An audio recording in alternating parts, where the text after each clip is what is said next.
एक महत्त्वाची बातमी समोर येते। अरुण गवळीला सुप्रीम कोर्टाने आता जामीन मंजूर केलाय। सध्याची मोठी आणि महत्त्वाची बातमी आपण पाहतोय। कमलाकर जामसांडेकर हत्या प्रकरणात अरुण गवळीला आता जामीन मंजूर झालाय। अरुण गवळीला सुप्रीम कोर्टाने हा जामीन मंजूर केलाय, त्यामुळे आता जामिनाचा हा मार्ग मोकळा झालाय। कमलाकर जामसांडेकर हत्या प्रकरणामध्ये अरुण गवळी कोठडीत होता, दरम्यान त्याला आता जामीन मंजूर झालेल्याची माहिती समोर येते।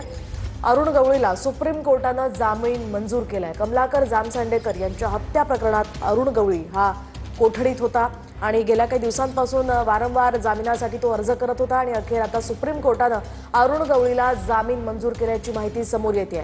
अरुण गवळीला सुप्रीम कोर्टाने जामीन मंजूर केलाय। कमलाकर जामसांडेकर यांच्या हत्येप्रकरणी अरुण गवळी हा जेलमध्ये होता। दरम्यान जेलमधून अनेकदा जामिनासाठी अरुण गवळीने विविध कारणांमुळे अर्ज केले होते, मात्र बऱ्याच कारणांनी हे जामीन अर्ज फेटाळून सुद्धा लावण्यात आले होते आणि आता मात्र सुप्रीम कोर्टाने अरुण गवळीला जामीन मंजूर केल्याची सध्याची माहिती समोर येते।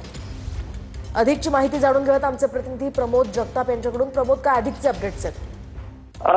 कमलाकर जामसांडेकर या खून खटल्यामध्ये अरुण गवळींना जेलमध्ये गेलेले होते ते। हा खटला मुंबईमध्ये खूप गाजलेला होता, पण त्या खटल्यामध्ये मागच्या 18 वर्षांपासून अरुण गवळी हे जेलमध्ये होते, पण त्यांना आज सुप्रीम कोर्टानं अटी शर्तींसह जामीन मंजूर केलेला आहे। खूप मोठी गोष्ट आहे असं म्हणावं लागणार आहे। एका दुसऱ्या केसमध्ये देखील अरुण गवळी काही दिवसांपासून नागपूरच्या जेलमध्ये होते, मात्र मे महिन्यामध्ये त्यांना त्यावेळी काही अटी शर्तींसह जामीन मंजूर केलेला होता मुंबई कोर्टानं।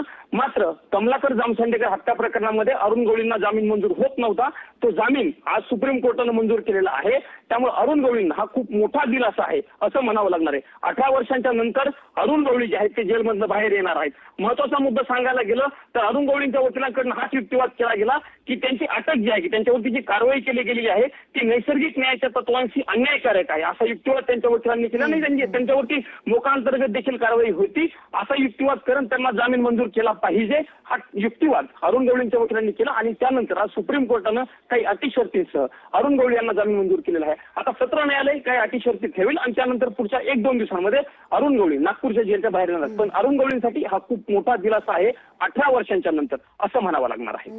नक्कीच धन्यवाद प्रमोद दिलेल्या या सविस्तर माहितीसाठी। आपण पाहतोय अरुण गवळीला आता जामीन मंजूर करण्यात आला। अंडरवर्ल्ड डॉन अरुण गवळीवर खंडणी, खून, अपहरण, धमकी असे विविध प्रकारचे खरं तर अनेक गुन्हे दाखल आहेत। या संदर्भात अधिकची माहिती जाणून घेऊयात आमचे प्रतिनिधी कृष्णा सोनारवाडकर यांच्याकडून। कृष्णा, काय सांगाल? कमलाकर जामसांडेकर हत्या प्रकरणामध्ये आता अरुण गवळीला जामीन मंजूर झालाय, काय अधिकचे अपडेट्स?